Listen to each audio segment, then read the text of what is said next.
All right. Welcome, everyone. Dr. Mercola helping you take control of your health. And today we are joined by a good personal friend of mine, Tyler LeBaron, who is the pioneer in molecular hydrogen. There's very few people in the world, and there may not be anyone in the world who knows it as much as this man. He's got a PhD in molecular hydrogen. He's one of the few people in the world that has that. But even if they were, they're not as healthy as him. Most of us would benefit from molecular hydrogen to improve our levels of health. I think if you're optimally healthy, you need it less, unless you're really pushing yourself like Tyler does. He's not really a professional athlete, but he's a competitive athlete, highly competitive, trains 2, 3, 4 hours a day for exercise. And he's the fittest person I know personally. And I don't know that there's many people who are more fit than him. And yes, he is not a strong man, but he's really strong. He can't lift. And he just competed at a strongman competition this week because he likes to push himself. He likes to compete in areas where he's not specialized in. But he's an all around. He's training for the senior Olympics, the centenarian Olympics, as Peter Attia would describe it.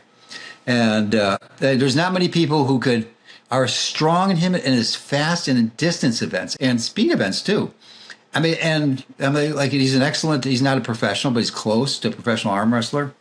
Taught me how to do it. And there's a few tricks. And when you know them, you can really, and there's certain trainings, like you have to train your forearm quite a bit. So he's an unbelievable individual personally. And we've been dialoguing about molecular hydrogen. How long is it? At least 10 years, right? Oh yeah. Yeah. Maybe just over 10 years now. Yeah. Yeah. And I remember those first conversations. I remember I was standing. I was like not too far from where we're sitting now, except I was outside and walking around on my phone talking to him. I was just fascinated with this. So much so that I really believe, and I still believe in molecular hydrogen. It's one of the best products out there. But so much so that because we promoted it so much, we're now the number one seller, and have been for some time actually, of molecular hydrogen tablets on Amazon. Oh, amazing. Yeah. I'm glad you guys are getting the message out there about hydrogen. I mean, it's been my life's work. I mean, it's 16 years researching hydrogen gas, and it's exciting. People are learning about it. Yeah, so perhaps some people haven't heard our previous discussions, but there's a number of them on the site. You just have to go in the search engine and look them up. And we've done many, at least 4 or 5, maybe 6. I don't know. It was a bunch over the years. So why don't you, for those who haven't seen those, why don't you tell them what molecular hydrogen is? I mean, it's pretty straightforward, but people know about hydrogen, but they know the potential implications on health. Yeah, but I think it's critical to talk about the chemistry of hydrogen just a little bit so there's no confusion. We are talking about the hydrogen molecule or hydrogen gas. And so if we go back to elementary school, we know that hydrogen is the number one on the periodic table of elements. And that hydrogen can react with a lot of elements, right? If it reacts with oxygen, you can get water, H2O. If it reacts with nitrogen, you can get ammonia. If it reacts with carbon, you can get methane or carbohydrates, for example, right? You can also have a hydrogen atom that reacts with another hydrogen atom, and you get a hydrogen molecule, a molecule of hydrogen, which we call molecular hydrogen. And it's designated as H2 or H2 gas. And there's a number of ways that you can deliver the gas into the body, such as dissolving it into water. And the H2 gas doesn't combine with the water molecule. It's not hydrogen ions, which is like pH, right? It's just hydrogen gas dissolved in the water. And because of the gas, it's going to come out of the water. So when you do it this way, like with your guys' product with the tablets, of course you want to drink it quickly. There's these bottles out there as well. If you have the hydrogen water, you want to drink it while the hydrogen gas is still in the water. You can also inhale the hydrogen gas, and that's a big thing we'll talk about today. But the neat thing about hydrogen is because it is so small, the smallest molecule in the universe, it's able to penetrate the cell membrane and enter to, say, the mitochondria, the nucleus, everywhere easier than anything else, like the blood-brain barrier.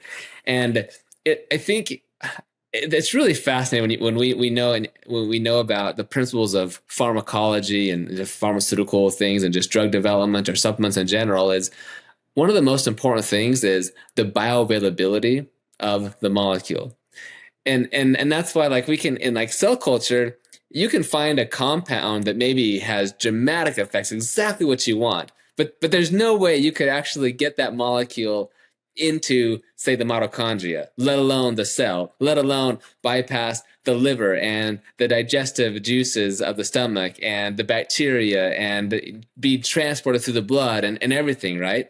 But hydrogen, it has no problem. It's because it's the smallest molecule, it can diffuse through the subcellular compartments, the mitochondria, nucleus, everywhere really easily.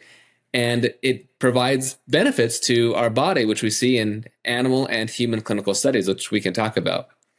That feature or that benefit also could be not a distraction, but a disadvantage. It just occurred to me as you were describing it because you're right. It's like going through a hot knife through butter. There's no problems. It's the smallest molecule in the universe. Nothing stops it. And I want to thank you for a recent interview you did. I think I did mention it. The aquaphor. I don't know that I did. You talked about aquaphor with Paul Saladino as a pore. The aquaporin channel, yeah, Right, the the water channel channels. that Yeah, allows water to go through. It's just one of the smallest channels in the membrane, but it allows water to go through. But it doesn't matter. Hydrogen will go right through there because it's smaller. It's smaller that's than right. water. It's significantly smaller. Like maybe, figure out it's 1/18th, almost 92% smaller or something. But anyway, I took that idea. I didn't share this with you before, did I? No, I don't know where you're going with it. Oh yeah, yeah. Now I'm So skeptical. I knew that when you said about that because I didn't know about aquaforin. I don't think I did. If I did, I don't remember it. Yeah, And so I I looked it think you up. may have. You probably forgot about it a little bit. But yeah, the aquaporin is the water channel that allows water to penetrate into the cells because it's a phospholipid bilayer. Water and oil don't mix. So how do you get Yeah, the yeah. water into the cell? I mean, some of it can diffuse depending on the cell, but most of it is just goes through the aquaporin channels. Well, I was so intrigued with that. I brainstormed with my AI and I developed a membrane using aquaporin and some other materials, and I patented it. And it's literally no one in the world produces it yet because it's still in R&D stages. But I figured a way out using AI to do computer simulations to speed up the R&D by almost 95%. And Hmm. I haven't started it yet, but I'm queued up to do it. And this one could win the Nobel Peace Prize because people need water, and this will it's literally hundreds of times better than RO membrane.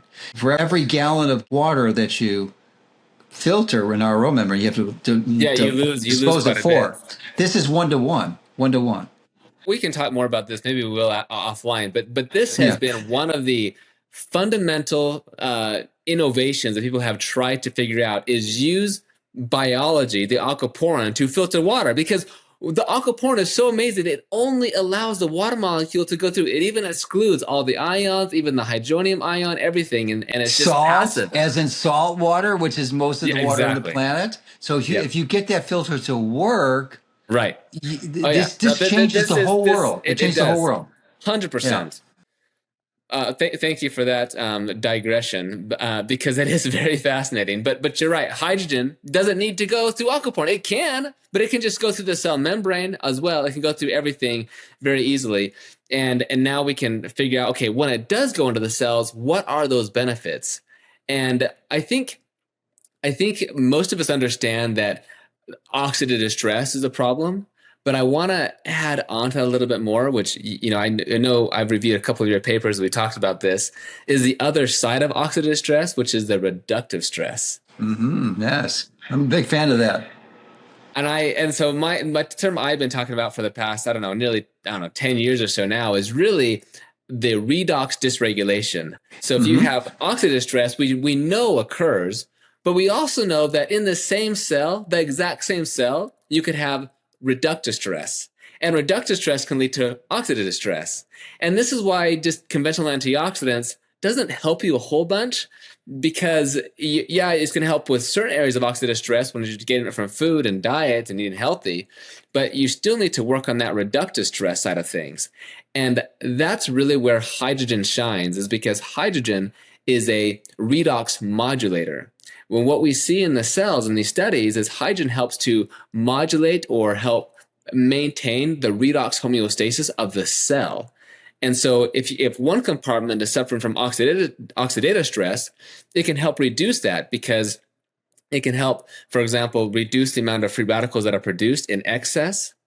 It can help help the body naturally produce its own antioxidants like glutathione or superoxide dismutase. Again, in the right levels, not too much. And in other areas where you're actually suffering from reductive stress, like say in the mitochondria, hydrogen has a really unique ability to increase free radical production in the mitochondria where it needs to happen. For example, at complex 1, you can increase, or complex 3 even, you can increase superoxide production. And it's a small amount, but these small increases in superoxide are enough to induce mitohormesis, so mitohormesis of the mitochondria, right? And in turn, this is going to induce the regeneration and rejuvenation of the mitochondria. So now you have more ATP, the energy currency of the cell. Well, and probably that's, if there's any single key ingredient of hacking longevity and anti-aging, it's just exactly what you described. That's the fundamental. It's all about the mitochondria. And, boy, you don't know, but Tyler and I meet regularly, like twice a month. And we have beautiful conversations. We should record these conversations; they're so good.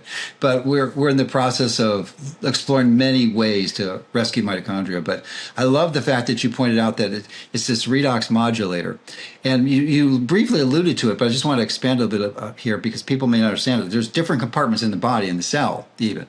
So typically in the mitochondria, at least in most unhealthy people, you have reductive stress. That's been my experience, and it's largely related to excess linoleic acid that people are eating.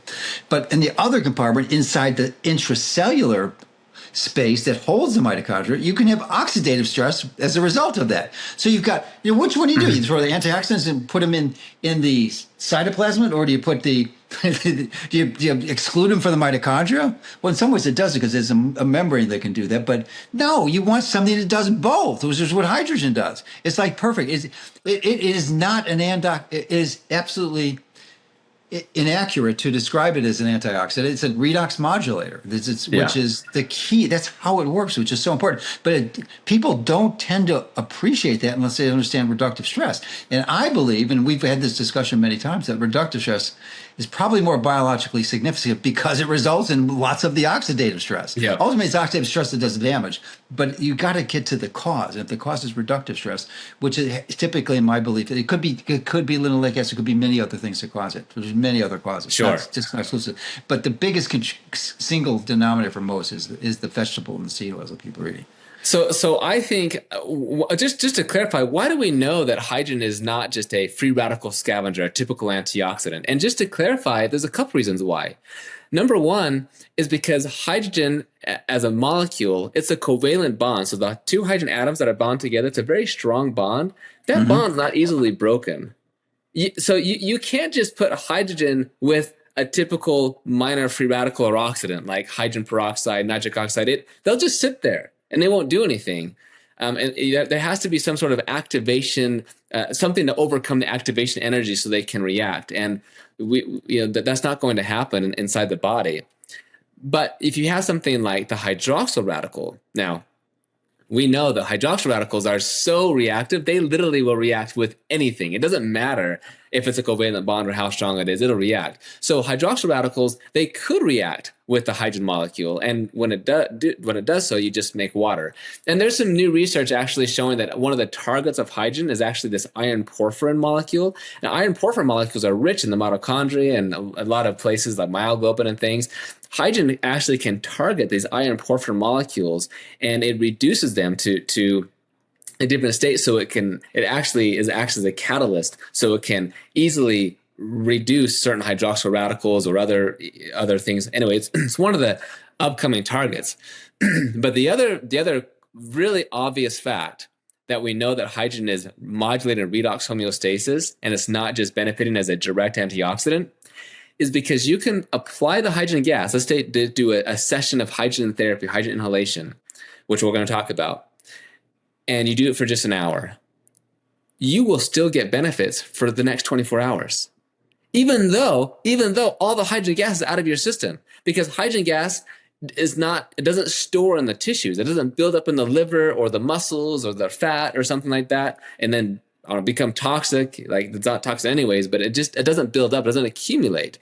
So after an hour, the hydrogen molecules, the levels go back to baseline, and yet we can still see protective benefits from that hydrogen even 24 hours. And in some studies, even a month after hydrogen therapy was stopped. And the reason is because hydrogen alters gene expression. And some of those gene expressions would include things like the NRF2 pathway, which modulates our whole redox homeostasis. Yes, it does. But I want to pivot back to what I started to go, but I went on tangents as I typically do, is the disadvantage of hydrogen because it's so well absorbed. There essentially isn't an issue at all. That you sort of run, it can only go so far. You keep on going, and it doesn't distribute to the whole body like it can systemically with many supplements. So in some ways, there's a disadvantage because if you have another molecule, and I'm doing a lot of work now. We haven't released these products, but I've developed a technology with I'm patented it actually that does nanoliposomes, and this is that's not uncommon. But what we've done is attach a ligand, which is a molecule that targets a specific receptor in a tissue, like the heart or the liver, the brain even, and it brings that molecule, that nanoliposome that has nutrients inside, to that tissue. So you can target it. You can drag it along in a little car and drop it off there. And you can even go further because there's certain ligands that will actually activate something called RME, receptor-mediated endocytosis, which is a fancy word for just pops it into the cell, and you can go outside this endosome that absorbs it, and you can actually put it into the mitochondria. So you can really you can, like, if you could theoretically, I don't know that you could do this, but I don't know, we haven't discussed it, but if you could put molecular hydrogen there, you could throw it into the mitochondria. But you can't, because like if you're swallowing, this comes into place in what we're going to talk about later, which is the inhalation phase. If you're drinking it, it's in your stomach, and by the time it gets out, it's not going to go to your toe. It just isn't. Yeah. Let's talk about the pharmacokinetics, because you bring up a good point. When you drink hydrogen water, like from the hydrogen-producing tablets that you guys have, the hydrogen gas goes to the stomach, goes into the GI tract, and it's immediately is starting to be absorbed, and it goes to the portal vein, goes to the liver, has benefits there. And then it goes, that's in the systemic or the venous blood. Sorry, it's in the venous blood. So that immediately goes to the heart. And the heart, the first place the heart pumps the blood is to the lungs. And hydrogen gas is in the blood, and it goes to the lungs, and most of it is exhaled out. I mean, you're talking about 90% of the hydrogen gas is exhaled out. So how does that work? So it's dissolved in the blood. And it reaches the lung, and because the lung has a surface area like the size of a tennis court, it just diffuses out. If you take your hydrogen water and you pour the hydrogen water on the floor, and then if you measure the concentration of hydrogen gas in the water once it hits the floor, it's going to be almost gone. 90% is going to be gone. And it's the same thing. It goes to the lungs, and so it all just immediately equilibrates really quickly, and you lose almost all of it. So the arterial concentration of hydrogen gas is very low. And especially like if you measure it in the brain, you don't even detect increases in molecular hydrogen. Now, that is very interesting because we can see from these studies that drinking hydrogen water still benefits the brain and the other systemic organs tremendously. How is it doing it if it's not the hydrogen molecule? Well, now we understand some of the mechanisms why. It's because, for example, you enact second messenger systems. So like gastric ghrelin secretion. Ghrelin is a neuroprotective hormone, and studies have shown that if you block a ghrelin receptor or production, then you change the effects of the hydrogen. There's actually a lot of things going on, but ghrelin, we know, mediates some of these benefits. But even when they did a knockout with ghrelin, there were still some protective benefits. And some of those benefits could also be because hydrogen modulates the microbiome. Because again, you're taking hydrogen water into the microbiome. A lot of studies, both animal and human studies, suggesting that if you have a dysregulated microbiome, molecular hydrogen can help to improve that. And that's a big, big benefit to the entire body. And then you also have benefits to the liver because you are getting hydrogen to the liver, and you get various hepatic growth factors that can be beneficial. And these in turn benefit the entire body. So to your point, if we want to benefit other organs or tissues or cells of the body directly from hydrogen molecules, then we need to get the hydrogen molecules directly there. And the most effective way to do that is inhalation. Mm-hmm. So Yes. let's talk about inhalation then. Because Yeah, this is, but go before we ahead. talk about inhalation, I just want to set up a scenario of understanding that you've been doing this for 16 years. You you sell no product. You consult for companies, but you sell no product, and you've never really sold a product. And you're not selling one now, but you've been working on a Well, device. yeah, now this is the change. For the past 16 years, I have been focused on academia and research. And yeah, I've done some consulting here and there, but not officially endorsing a product. Today, I am endorsing a product, and I am the chief scientific officer of this new company, of FiH₂. This is a product that I have my name on the patent, that I put a lot of energy and work in. Is for the past 7 years of this specific development, and just as things have come, this whole story. We can talk about the story a little bit more later, but I want to set the stage that yes, this is something very exciting that I'm very passionate about, because it fundamentally changes how the therapeutic delivery of molecular hydrogen to be in line with how we do it in the clinical studies. Because Yeah, it's a radical shift. This technology has not really existed. Maybe you can discuss the existing technology, because I've been excited about inhalation hydrogen for maybe 5 years, 6 years, somewhere in there. But there was and I've had 2, 3, 4 devices, mostly not even sold commercially, just through companies that you connected me with, mostly all from China, and all of them were garbage. They were absolute garbage. And I said, yeah, Tyler, you got to make you got to make something. And about 6 years later, you finally did. yeah, that's pretty much right. Because there's always a possible concern with these other units. You're not getting a therapeutic concentration. And so before we talk those reasons specifically, I want to really focus on some of the fundamental principles behind this. I'm going to try to really break it down so everybody can follow. So when we talk about getting a therapeutic effect of hydrogen gas in the cells, you have to have enough hydrogen in the cells to cause a therapeutic effect. And we're going to use a term called micromolar. That's a term of concentration. Okay, so micro and then Million. molar, so molarity, right? Yeah, so it's the millionth of mole, basically, right? So this is a unit of concentration, like milligram per liter or something, but we're saying micromolar. In cell culture studies, in order to see a beneficial effect or any biological effect, we need to have a few micromolar concentration of hydrogen. If you have less than that, like only 1 micromolar or less, you don't see any changes in anything. And that makes sense. You have to reach a certain threshold. That's true with everything. Yes, you have to reach a certain threshold. In fact, water already has hydrogen gas in it, and so does the air. It's just 0.00055%.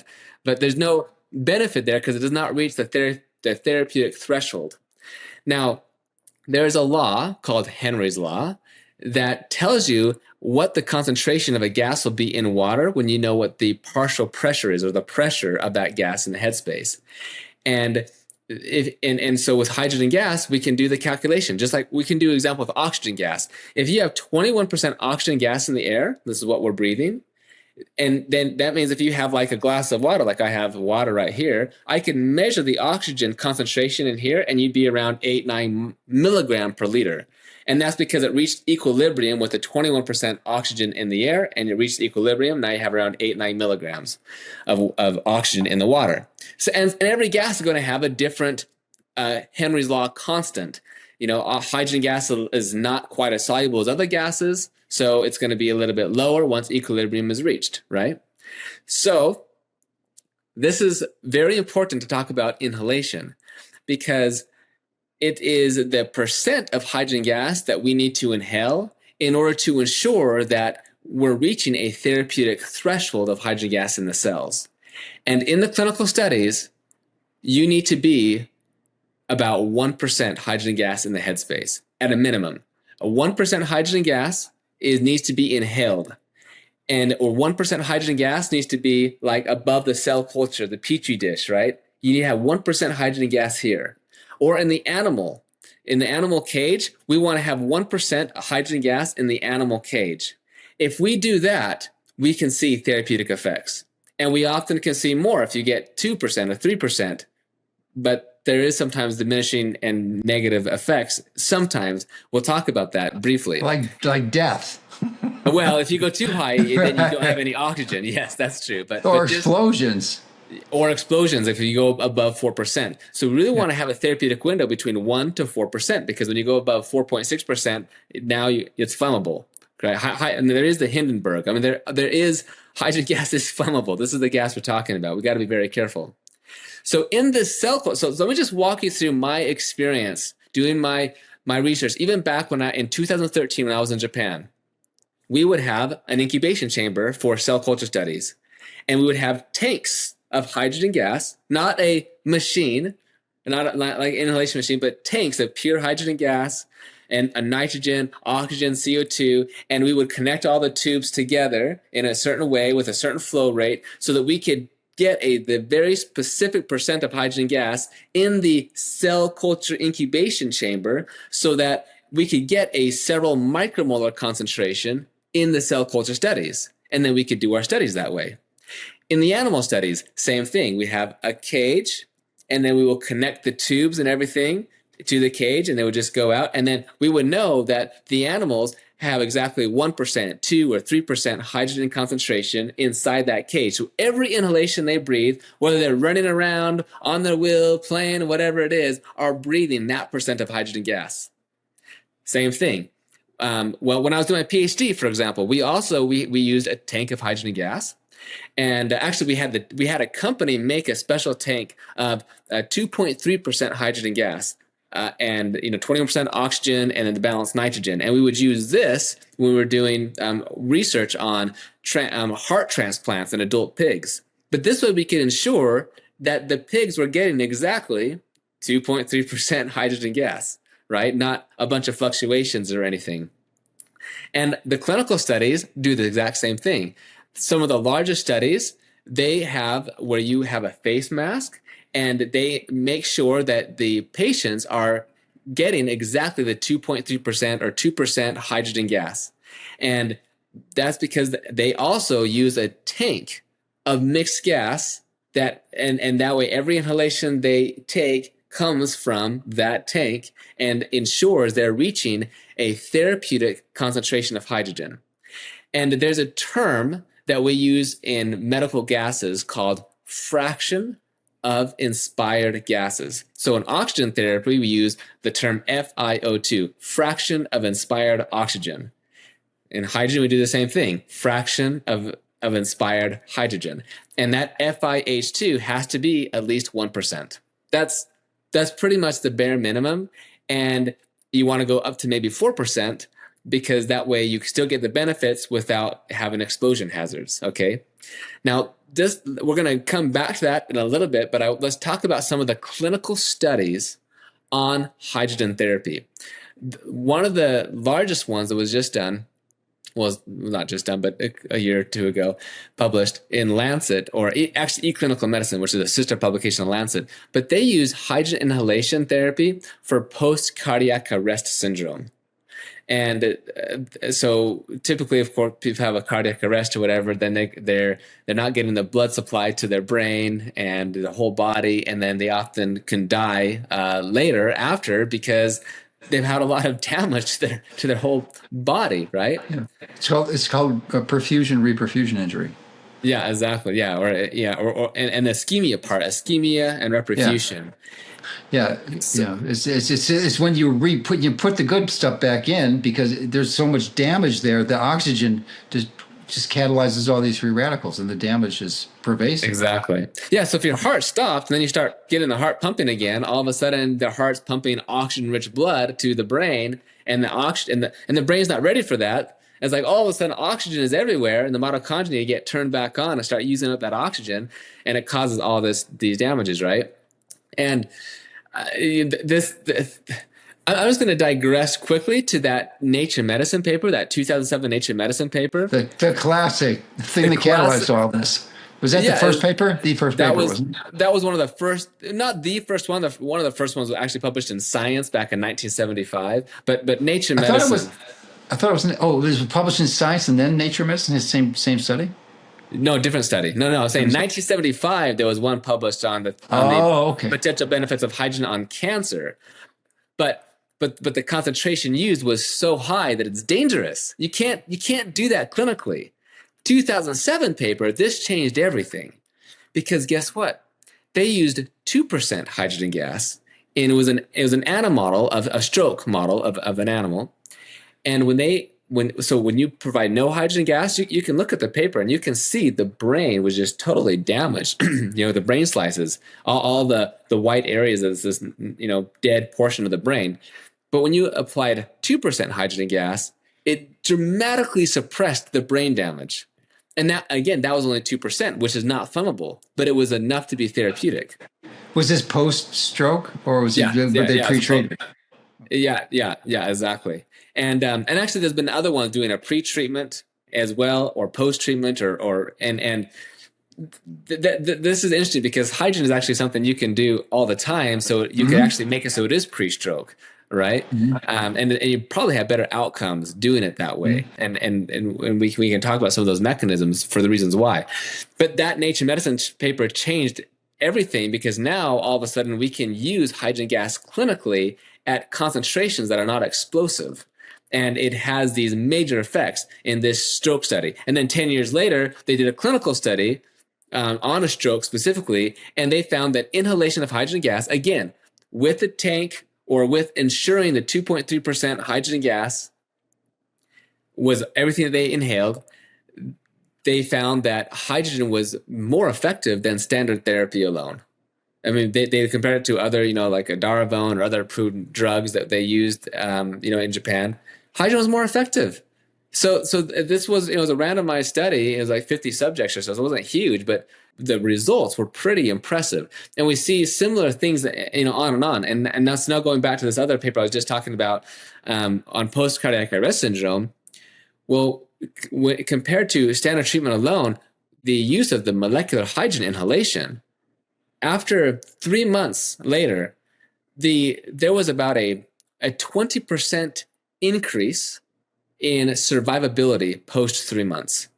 That's a relative 40% increase. Basically, it was like 61% survived in the placebo group or the control group, and it was over 80% survived in the hydrogen group. So these are huge, and this is a huge difference. And this was a study where the government, the Japanese government, authorized as a class 2B medicine so they could do this major study in these hospitals. So and the results clearly indicate that it really does have major therapeutic effects. And so I want to point out two things. Number one, the clinical data is impressive. I mean, we still need more clinical data, of course, right? But the clinical data is really growing, and it's very impressive. There were no adverse effects. In fact, in this study, there was no difference of adverse effects. I remember even less compared to just the control group only. And we see that with pretty much all these studies. Hydrogen is very safe, very natural. And also in the study, I want to really point out that they used this tank to ensure that they're getting this percent of hydrogen gas. And this is how all this research is being done. But nowadays on the market, people are just putting in a nasal cannula and they just turn up the flow rate and call it good. Now let's talk about some of the drawbacks of that. Number one, we'll talk about is the therapeutic efficacy of doing that. Now, when you put that nasal cannula in your nose, that assumes a couple of things. It assumes that you're breathing through your nose. And you could have, 20, 30% of the population is not breathing enough through their nose, so they're not ever going to get enough hydrogen gas into their body.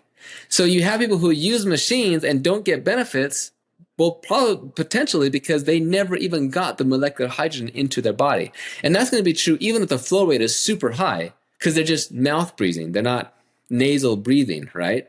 So that's going to be one issue.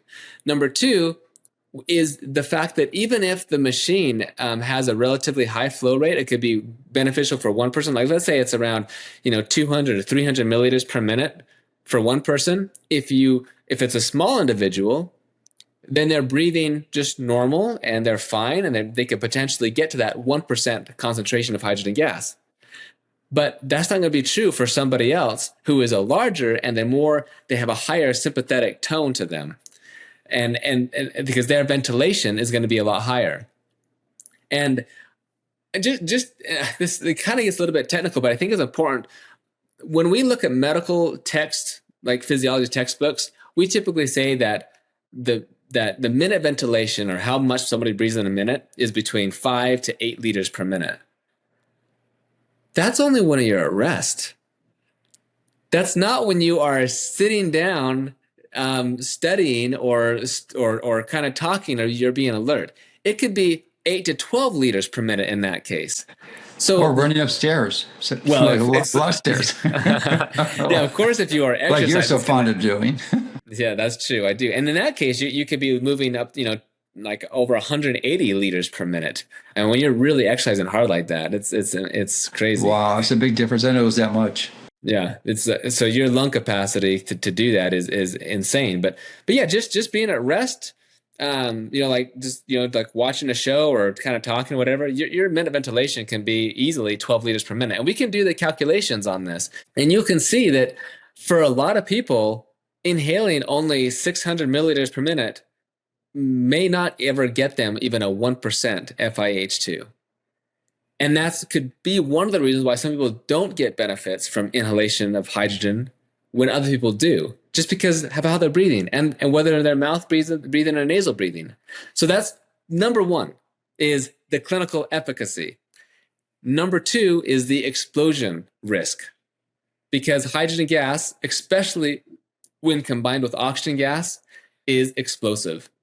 And in our clinical research and in many other institutions, you realize you can't even get the IRB approval or ethics approval or hospital approval to do studies with these machines in many of these cases, because hydrogen gas is explosive.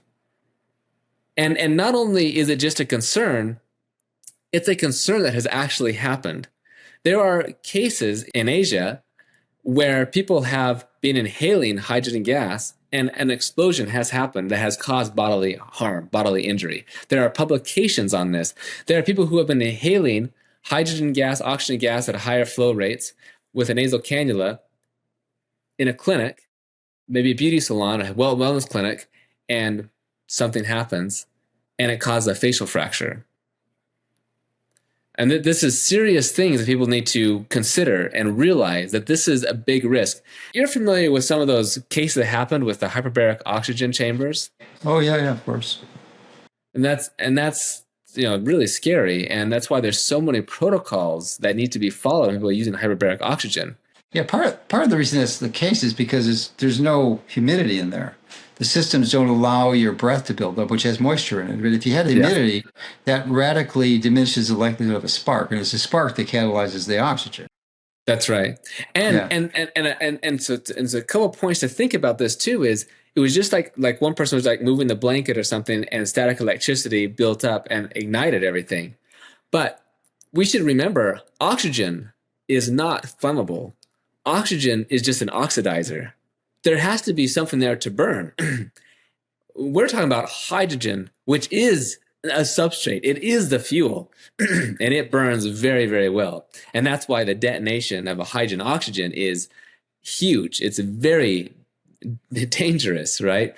And the amount of energy needed to ignite hydrogen gas is actually less energy than is needed to have a static discharge, like a static electricity, like heavy two fingers, right? And you have like a static electricity jump or something. If there's less energy that's needed to cause that discharge than to ignite hydrogen oxygen gas. So there are going to be thousands of people who use a hydrogen oxygen gas machine all the time and have no problem. But there's going to be a certain percentage, just like there are documented cases with the Japanese Commission of Affairs report, where people have been inhaling hydrogen gas and they have an explosion, including not only the facial fractures, but even internal combustions. Because if they're breathing slow enough to rise your FiH₂ above 4% and they're doing a high flow rate, then their lungs themselves, their trachea, everything now becomes highly flammable. And that spark that could happen from inside the machine, from doing a combination therapy, from some static electricity, anything can travel and ignite inside the body. And that's very dangerous. And that's why it's not approved in the hospital settings. And the machines there are some machines where they've done major studies, like in China, using these machines, they all have a humidifier with them to constantly humidify, and minimizing. There's like so many protocols they have to follow to make sure that these machines are done properly. And that's not something that's feasible when you're just in your home, okay? So let's move on then and talk about, so how does this machine that I've worked for the past 7 years, how is this one any different, right? This machine makes the hydrogen gas in the same way from electrolysis, and then it has an air pump that dilutes the concentration from 100% hydrogen gas down to, say, 1% to 4%. So you are going to always be in the therapeutic range. It's never going to be flammable. And then here's the biggest part of the IP. It goes into a rebreathable bag. Well, it's not rebreathable. Sorry. It just goes into an inflatable bag, a reservoir. And when you take an inhalation from the mask like this, you can take up to 3 liters of an inhalation. 100% of your air that you inhaled comes from within the bag. And by doing that, you're going to ensure that all the hydrogen gas is that specific concentration of hydrogen. This really is what sets everything apart with this machine, is that it has the inflatable bag. And we patented this, and it was a lot of work because you have to make sure that the ratios are going to be exactly right, because you have to make sure that you are not going to be explosive, and you want to use this for clinical purposes as well. Because like when we were doing my research, PhD, how do we do more research without having to constantly buy these like major tanks of hydrogen gas, or asking the company to make these special tanks? It's very difficult. Well, you can do that now with our machine. Good deal. Yeah. And you don't have to worry about swallowing some grenades or breathing some grenades. Yeah, exactly. Because it's scary. It is a major concern. So people can go onto inhalH₂, inhalH₂.com, and they can read more about this, and they can see the development. But we already have researchers who are looking at using this. A lot of clinical studies. You can use it in cell culture studies, animal studies, clinical studies, because it provides exactly what we do in the clinical research, and it makes sure that this machine. Well, it doesn't exactly. It simulates what you do in research. As you mentioned, you use hydrogen gas tanks. Sorry, you're right. That's right. You're not using it. Yes, it emulates or simulates it. Yeah. So that's a big difference, and it's a lot less expensive in the long run, because and then I think because I tried doing this. I was just so excited. I couldn't wait for you anymore. I was going to get a hydrogen gas. I was going to get a cylinder, but try doing that. Just go try doing that, folks. You're going to run into a lot of regulatory issues, and there's so many OSHA rules around this. I don't even know if you can get it to a consumer. And if you could, you're going to pay like hundreds of dollars just to transport it, because it has to be a special licensed driver. It's a federal regulatory issue. This is nuts. And many companies don't honor that, but legally they're required to do that. That's right. It's so expensive to do it. And I don't even know if you can. Basically, it's very difficult to do because they have a lot of questions, and that's a very big point. Why do you think there are so many regulations? It's because it's dangerous. So we have to really think about just giving this to our grandpa or our dad or ourselves and just using it willy-nilly. Because the thing is the higher the flow rate, the more likely you're going to reach the minimum FiH₂. But the higher the flow rate, the more likely you are going to have an explosive condition, right? And a higher flow rate and higher concentration above 4% is not always more effective. And in some cases, is less effective. For example, that 2007 Nature Medicine publication that we mentioned, I kept on talking about 2% hydrogen. Why? Because 2% hydrogen was the most effective. They also looked at 1%. Yes, it was effective, but not as much as 2%. They also looked at 4%. And guess what? 4% was less effective. And that's been shown in a couple other animal studies as well. With our machine, you can actually dictate, or you can actually determine, you can decide for yourself with this little knob what concentration you want. 1%, 1.2%, 3%, 2%, whatever, 4%. You can decide. And as more clinical research occurs, might come to the position where we can say, hey, if you have, let's say, this condition like cancer, 4%, but if you have a neurological issue or cardiovascular or something, it's 2%. This is the direction the research can be taking, but it can only be going this direction now that we can do a lot more clinical studies because we have a machine that is commercially viable to do major clinical studies. So this is very exciting from an academic and research perspective, as well as now for the general consumer, because also to your point, this machine is a fraction of the cost as other machines that are selling for, $15,000 to $30,000 that have a very high flow rate and are potentially do give you a higher concentration of hydrogen, but the risk of flammability and explosion is very high. And again, you might be getting too high. You may not want to get that high. It may not be as effective. In fact, it could be even less effective. Yeah, so it's a wonderful device you've created, and it's been many years in the coming. As you mentioned, there's a lot of expensive alternatives, but it's not the magic cure-all for everything, certainly, but it's a powerful, powerful tool. It's something that people should consider. And if you're looking at these types of devices, it has to be on your list for sure. But not everyone's going to be able to afford the cost of this instrument. But it's a fraction of what many of the units are in the market, which is good. Which is the only reason I'm even interested in exposing my community to this, because it's. Before we had agreed to do this podcast, I expressed my concerns about being apprehensive about getting people interested in something that's so expensive. But I feel okay about this because if this information reignites your interest in hydrogen, it maybe is diminished over time because, it's just like going to the dentist. You go to the hygienist, get your teeth cleaned, and then, oh, yeah, I got to remember to do this and this. And then you get re-inspired and you go 2, 3, 4 months and then you kind of wet. So it's kind of the same thing. I mean, these reminders are really useful. But if you're inspired about hydrogen, I do think it's a powerful tool to use.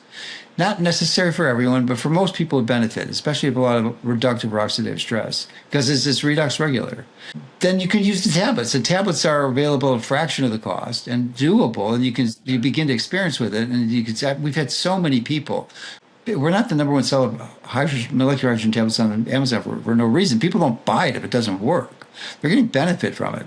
I'm a big believer in not promoting magic bullets, and I don't want to give people the false impression that molecular hydrogen is a magic bullet. It's not. It doesn't address the fundamental reason why you're having that redox dysregulation. It doesn't at all. It's probably the best symptomatic band-aid for it, and it could radically improve and extend your life and relieve a lot of misery in so many conditions, and maybe you can talk about some of them. But it's not a tool. It's a tool. It's exactly what it is. It's not going to be better than getting enough sleep or having the right diet or exercising or getting sunlight at all. Right? Yeah. There's no evidence that you require hydrogen gas, but it is interesting that our bodies naturally produce hydrogen gas. The bacteria do, and when you eat a healthy diet, you have more hydrogen-producing bacteria. You naturally produce more hydrogen gas. I would push back on that one with you. This is an area where in general, yes, I know there are some. Because you can have SIBO. What you're describing is true, no question, in a healthy population. The problem is 98% of our population is not healthy. So, and largely because of this reductive stress, this secondary oxidative stress. And what that does is it kills the colonocytes prematurely in your gut. And that makes it almost biologically, physiologically impossible to maintain a healthy microbiome.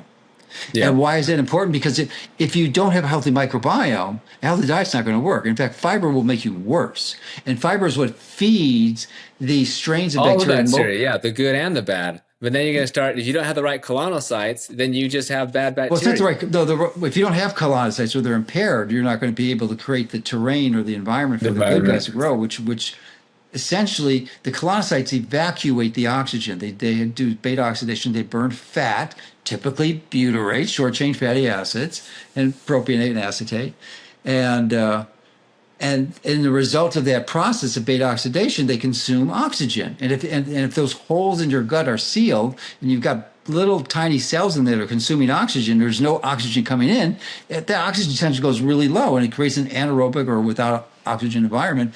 And that is what causes these guys to grow. And most people aren't there. Most people are not there. They really aren't. And my big focus the last few years has been addressing that. And the way you address it is address the causes, which is the forms of oxidative stress, the toxins in our environment, plastic, estrogen, heavy metals, seed oils, all of those. And you do that, and then the colonicites recovered, and you're good. But in the meantime, if you're not doing that, I mean, molecular hydrogen will make a huge difference for most people. And then people don't buy this because it's not working. You know, it works. Yeah, well, and to your point, yeah, we still need more clinical studies. We're not saying it's a magic bullet or something, but the data from the animals and human studies are very good, and just your own experience and all the customers that are liking this. And that's the thing is, again, so hydrogen water that benefits you from your gut, your microbiome, your liver, and you get all these second messenger systems. Inhalation is going to allow that percentage of hydrogen, the FiH₂, 1%, to get a micromolar concentration in your brain and all the other organs. And with this machine, you can get the precise concentration. So there's 3 takeaways with this, with the benefits of this. Every inhalation is going to be therapeutic. You can get a precise concentration of hydrogen, and it's never explosive. It's not flammable. You cannot accidentally or intentionally misuse this device that could cause harm. And every one of these are critical because these other machines, you potentially are not getting enough hydrogen. And number 2, you never get a precise dose with just a normal nasal cannula, because one breath is here, another breath is there, and they're all over the place. So that means the concentration is constantly fluctuating. You're not able to provide a precise concentration. You're not able to say, hey, because you have this neurological condition or whatever, wellness or something, you just do this. You can't do that with any other device. Well, you should explain why they can't, because it's not a nasal. I mean, you can use a nasal cannula as a device, but that's not the intention. You're using a rebreathing facial mask. It's not. Yeah, it's technically, I guess, not rebreathing because the inflatable bag, all the air you get comes from the inflatable bag, but nothing goes back because it's a one-way valve with a mask. So when you take an inhale, everything comes from the bag at exactly 1 or 2 or 3 or 4% hydrogen gas concentration, and then you exhale and it just goes out the mask. Now, you can use a nasal cannula with this machine.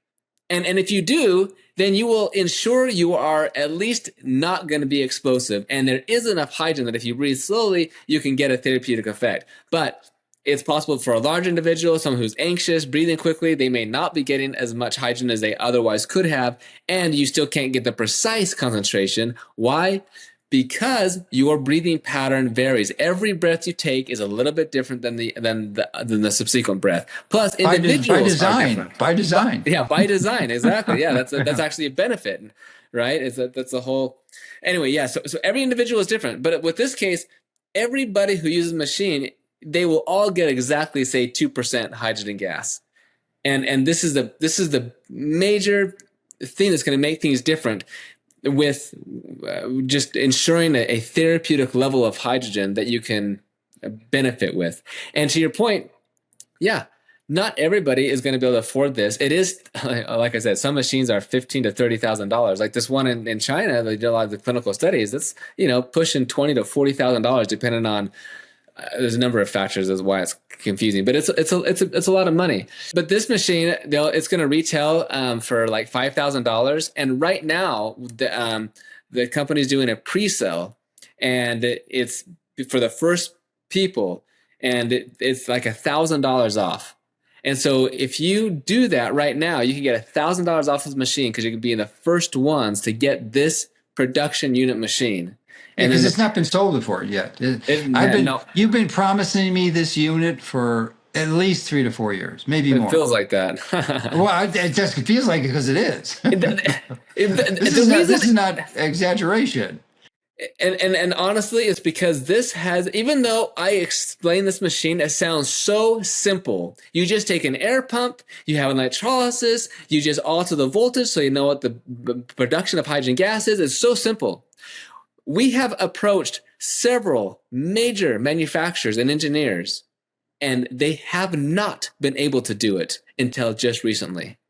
Well, you've hired contract manufacturers, and what, two, three, four of them failed? Yes, exactly. No, we and in design engineers, people who even worked with Apple on some other products and things. This is actually very complicated. There's a lot of little nuances that goes into this. So This is not this is something not you just so dreamt up one simple. night and gave us a schematic No. and had to go out and make it in his garage. Yeah, no, exactly. No, it's been a very frustrating situation. But initially, just 7 years ago, it was like, this is a great idea. Yeah, I'm happy. And I was talking with Alex Tarnava. He's the guy who invented the tablets. Who's that's you've had him on your podcast before. He came to me and he was telling me he's interested in hydrogen inhalation, but he has concerns about explosion, about therapeutic efficacy. The same things that I had as I was doing my PhD research, and I was explaining some of the ways to get around this. And he was like, "Man, like, what if we, would you be open to consulting on, developing a product like this?" And as time went on, I was like, "Yeah, I think this is a good idea." And so I started, down that road, thinking about it and working on things, and then as this recently came together, he offered me, he's like, "Hey, if you want, I mean, you put so much effort and everything on this. I mean, maybe you should be like part of this, like as a scientific officer or something at least." And, I decided, yeah, I think I do want to. First time ever in 16 years he's Yeah, done that. yeah, exactly. So it's a big step, and difference for me, but it's something I'm very excited about because I'm not saying that there is no other machine that can be therapeutic or is effective. I'm just saying that with other machines, you have to be cognizant of the fact that you may not be getting a therapeutic dose of hydrogen. You cannot get a precise dose of hydrogen. And if it's a high flow rate, there is that innate potential risk of flammability that just always is there. Well, we could both kind of take it for granted, and I don't know what the current state of the awareness is of the public. But when we first started talking a decade ago, part of the catalyst was this hydrogen water machine, or no, the alkaline water machine. It's not Oh yeah. hydrogen. Yeah. So, and that very few people understood at that time that the primary benefit was not alkaline water. The pH, the chemistry, the biochemistry does not make any sense at all. It's impossible. It's physiologically impossible. It does not make your stomach alkaline. There's not a buffer in there at all. So, but the people were getting benefit, which was a paradox. So how could this be if it doesn't work that way? Why don't you go into that? Explain it because you can do it much better than me, and then tell us the status of, do those units still exist, or is that fantasy been exposed? Yeah, it's funny, but yeah, since 2009, I've been chasing this, and it's what led me to hydrogen gas. Because to your point, yeah, alkaline water alone can't do this buffering. It can't have these benefits. So how is it happening? Because there were some publications showing it had benefits, and a lot of people who are claiming benefits, but was it all placebo? What? No. I don't know. So I really started looking at this, and yeah, when you do electrolysis of water, you make hydrogen gas, and that's when, of course, I realized and found that hydrogen gas had therapeutic effects from the literature, and then from my own research, and now there are so many articles that have demonstrated that when you remove the hydrogen gas from alkaline ionized water, all the benefits are eliminated. That's why you don't get the same benefits drinking alkaline water at the store versus freshly made alkaline ionized water at home, because the hydrogen gas is gone from the product of the store, but not from when it's made at home. But now, well, that's only if you have some type of system on your device that cleans the plates, because yes, it scales over time, and then it's not making exactly. That's That's the critical point that we've learned. And many people who are promoters of these products, they know that. They know that, wow, I haven't cleaned my machine for a month and I don't get the benefits like I used to. And all of a sudden they clean it and they're like, wow, I get a ton of benefits. So there's something, and now we know the reason why. The scale on the plates prevents the hydrogen gas from dissolving in. Because remember, these machines were made before hydrogen gas was even known to be therapeutic. They were developed to make alkaline water, not hydrogen water, right? And so it's that's how science evolves, and now we know it is a molecular hydrogen. And in the show notes, we can include a couple comprehensive review articles that I published with my colleagues, one from Japan, where we go through a whole bunch of studies on alkaline ionized water, showing over and over again that when the hydrogen gas is removed, the benefits are eliminated. So it's not about structuring or oxygen or ORP or alkaline or anything. It's just the molecular hydrogen dissolves in the water, which does make a negative ORP, but that's a different conversation.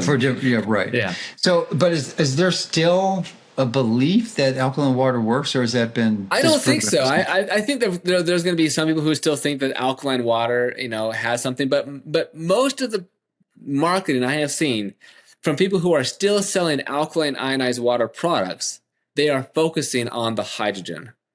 And well, so now that's a step in the right direction. It is, but you just have to be careful because some people, they could potentially be disingenuous if they don't explain that hydrogen is the benefit. And with this machine, you can get the benefits as long as you clean the machine, as long as you have enough minerals in your source water, right? As long as those things are also being discussed, then, it is a viable method. It's just, yeah, exactly. So there are many people who bought those machines, and many of those, if not most, are about the same price as the one you're selling, which was a detail that helped convince me that it wouldn't be unreasonable to promote this, because there are people out there who want this, and if they don't know that it exists and they're searching for something, there isn't. They're going to get a bad machine and pay a lot more, and it's not going to do anywhere be near as good. And you've been working on it for so long. It's a valuable tool, but it's not the magic bullet. We're both in agreement with that. Yeah. I was so excited because finally, from a research perspective, we can do research with this, and now the market is growing, and now people they can have an option. This simulates what we do in the clinical research. This ensures they're going to get a therapeutic dose of hydrogen. This ensures a precise concentration of hydrogen, and you can't intentionally or accidentally misuse it. And the price is still 2-3 times lower than other machines that don't provide you with the same sureties of always therapeutic, precise. Or even compared to alkaline water, which was almost worthless. Yeah, well... It's a different delivery mechanism as well. Yes. But the fact is these machines, these alkaline water ionizers that may cost $5,000-$6,000, right? Well, the idea people are buying that for hydrogen water, people do buy them, and so obviously they have done the math in their head about how much money they make, how much money they have, how much disposable income they have, if it's worth it to them, and so on. And for them, it was worth it, and so they can do the exact same thing thinking about this machine, which this is based upon the clinical literature. And so it's a lot more evidence-based to provide you a real therapeutic concentration of hydrogen for those people who have the financial wherewithal. But I don't want anyone to think that we're saying, if you have cancer or this disease or whatever, buy this machine because this is, and if you don't have enough money, put it on your... we don't want to say that, because if we had that much evidence, we would have this approved by the FDA and the insurance companies would be reimbursing. And that is a route that we are, looking at doing. It just costs millions, hundreds of millions of dollars in order to do that. And but this, the research again is very, very promising. Yeah, it's one of the challenges of research is the cost of doing it, compiling the data, and setting things up. And actually, what I'm doing because I talk to you so frequently. But one of the things we're doing is we're going to launch Mercola Labs real soon, probably later this year, and that's going to be an inexpensive way to get labs done, not at a blood drawing center, at your house, where you prick your finger with a little lancet and you get a few drops of blood and put it on a card and mail it in. So you can do fasting. You don't have to go anywhere and be fasting. Just do it after you wake up. And so the purpose of mentioning that is we're going to be collecting a lot of data, and it would be interesting to see. And we're going to do some fairly sophisticated data collection. It's not just chem profiles and CBCs. We're doing some very sophisticated microbiome testing, protein testing, things like there's all these serum proteins like interleukins, cytokines, that really show complex inflammatory conditions, acute and chronic, and do it at a very reasonable rate. That's a fraction of the cost of a normal lab and normally convenient. It's going to generate a lot of data that we can see. So we can, if people, we'll keep track of the people who are doing this in almost every. This is coming together with a coach, a health coach app, which we're going to launch pretty soon, and so we'll know the people who are using this instrument, and we can start compiling some data to actually identify this because we'll have really good data for this. No, that's exciting, and that's what I. That's why another belief of mine is in order for hydrogen to achieve FDA approval, let's say, it needs to have more awareness. Mm-hmm. And in order to grow more awareness, we need to collect more data. We need to get more people using it and trying it and giving their experience. And that drives more clinical research. The NIH funds millions, tens of millions of dollars every year into natural type things, including acupuncture and herbal things. And well, it's just because that's what the people want. They're looking to do that. And when you look at the potential of molecular hydrogen and what other governments are funding and that research, most of the research is by government funds already. This is something that we can do. So yeah, we put this together. Anyone who's followed my work, they know I'm not a fan of pharma at all.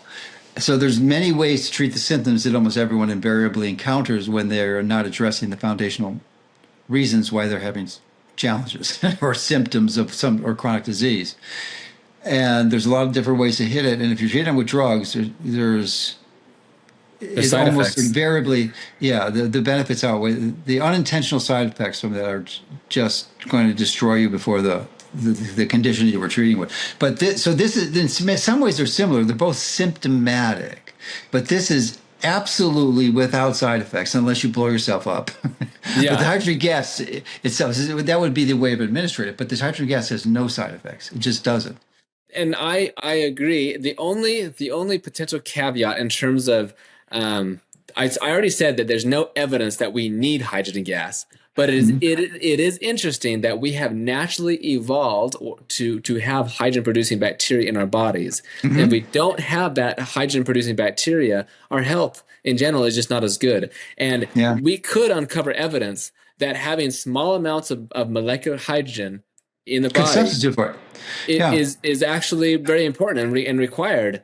And we don't have that evidence right now, but I suppose it is possible. And when we look at the benefits on the colonocytes and remodeling of the mitochondria and things, there's some very unique things about all of that. And so now we are talking about getting back to the root, to the fundamental. Because just like if you're deficient in nitric oxide or hydrogen sulfide, these are gas molecules you produce at very, very small amounts that are required for the body. Yeah. And if you don't have them, you don't live. You're dead.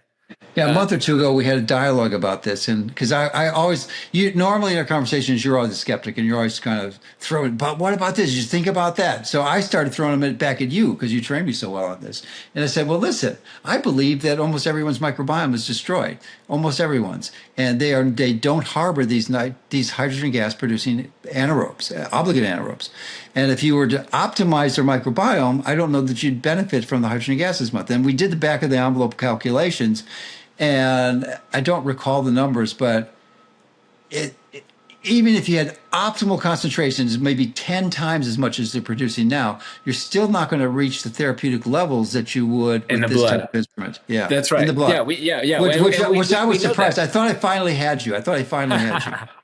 No, I loved your pushback because that's how science works. What if I am wrong? And if I'm wrong, how would I know? What if my idea is wrong?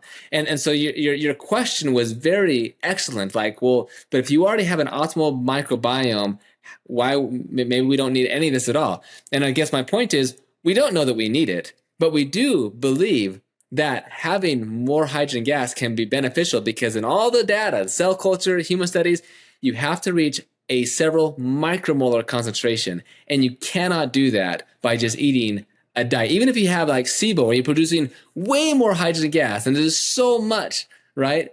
you're still not actually getting a micromolar level of hydrogen gas in your blood. But you can with hydrogen water in that very first part, before it goes to Yeah. everywhere else. And of course, with inhalation systemically to your whole brain and body. I still think there's probably some elements of that that we don't understand. That there's some concentrations in different pathways that are effective at lower doses that you Yes. do get if you get it in the enterohepatic circulation or in the gut Yeah, circulation. I think so. I think that And we will see that, which is probably why you can drink. This is so interesting though, because the lowest concentration shown to be effective from drinking hydrogen water in animals is like 0.08 milligram per liter, very low concentration. But when you do the calculation of how much hydrogen water must have been they would have consumed via oral gavage in their stomach, the cellular concentration is several micromolar. It works out to be perfect on all these accounts. Now, some cells require higher concentrations in order to be effective, and other ones not. And it depends on what condition we're looking at. And that, again, is the beauty of this machine. You can decide 0.5%, as low as 0.5%, 1%, 2, 3, or 4%. And I think in time, we might start seeing how do we really fine tune this system and what is the best duration and so on. so if someone was interested in this, how would they find out more? Yeah, so it's inhaleh2.com. And then there's everything is explained on the website, and you would just go through and you would just choose Mercola if you're learning this on Mercola, because we want to track where people are coming from and everything. And yeah, you give it a try. Again, it's not that there's a lot of machines out there, and I don't want to give any false hope that this is going to change your entire trajectory. But for people, it might, and the clinical data is promising. And so if you have the financial means and this is something you're interested in, then this is what I personally would recommend. And it's not just It's what you do. It's what you do too. I mean, you're almost a professional athlete, and you do this to mediate some of the damage you're doing from exercise. yeah, I believe that it helps. I believe that it's important. I don't know how much, but again, I'm trying to explain my reasonings objectively so that I'm not just saying, yes, buy my machine because, I'm the inventor. But these are my reasons why, so that you can decide, your audience can decide if it makes sense to you or not. I'm not, it just feels strange to me to try to like sell this, but I'm trying to make it just, these are the reasons why you can decide if it makes sense to you or not. But again, with this machine, you can ensure it's going to be a therapeutic FiH₂ of 1% or higher. You can ensure it's a precise concentration, and it can't be accidentally or intentionally misused to be flammable. Yeah. So people, that's still a big jump for many people, but if they want to learn more about molecular hydrogen, you can go to our site and listen to some of my site listen to a few of our previous interviews, but you also have a site. So what is that site? And you got a lot of information. You have training courses there to people learn more about. Yeah, and this is where I'm kind of wearing two hats at the moment, right? There's inhalH2, which is where you can learn more about the machine and you can buy a machine. Right now, like I said, it is a pre-sale. It's not going to last very long. So if you want that machine, you got to order like right now. It's like $1,000 off. So that's that machine. Then, Is that inhaleh2.com? Yeah, inhaleh2.com. Okay. Now There's no www in front? Well, it comes up. No, I'm just kidding, because I just annoyed the heck out of me. People say www. I used to I didn't know until maybe you're the one who pointed it out to me. That you didn't have to say the whole thing. No, you don't. Yeah. And then of course my main focus in academia work is molecularhydrogeninstitute.org, and this is a science-based nonprofit, and we're focused on advancing research, education, and awareness of hydrogen as a medical gas. All the information, tons of scientific studies. There's courses. I've had PhDs, MDs, and children as young as 8 years old complete these courses. They love them. People, they're starting in college and like, I wish I would have taken your course before I would have taken my intro chemistry course or something. And we really focus on the principles of like critical thinking, principles of science, the basics of science, and just learning not only about hydrogen, but just basic concepts in general. And again, this is a nonprofit, so there's no endorsement or affiliation with any company, including the FiH₂. They are separate, so we don't talk about any products. It's just education and information, straight for you, for the Yeah, audience. and for those who don't know, you have an academic position too. You teach at the University of Utah. Yeah, well, it's Southern Utah University. I'm like adjunct, yeah, part time, and I've taught in the chemistry department, and exercise physiology. So I love teaching, and that's also why Yeah, I love these courses I have at the institute, because I can teach these core principles and scientific facts and things to people who want to know the science, but it's like so daunting to like learn about chemistry and how do you do this. And I yeah, broke it down to where, like I said, and 8-year-olds have completed these courses, and yeah. PhDs have loved That's them. good. All right. Well, I think that people got enough for now, and there's a lot of resources for them. I want to thank you for putting this together and making it available, and all your dedication and commitment, and pushing the barriers and the frontiers. No, thank you. And I again, I appreciate your time. It's always fun dialoguing with you. And yeah, if people want to, again, check out our institute, molecularhydrogeninstitute.org, the machine separate, inhalH2.com. You can also follow me on the social media on Instagram, Tyler W. LeBaron. Post sometimes some of my competition stuff that I've done that, Oh yeah, just, it's kind of fun. absolutely. Well, keep up the good work. Talk All right. soon. Thank you so much. We'll see you. All right. Thanks for watching. Subscribe now and click the notification bell so you never miss an update. See you in the next video.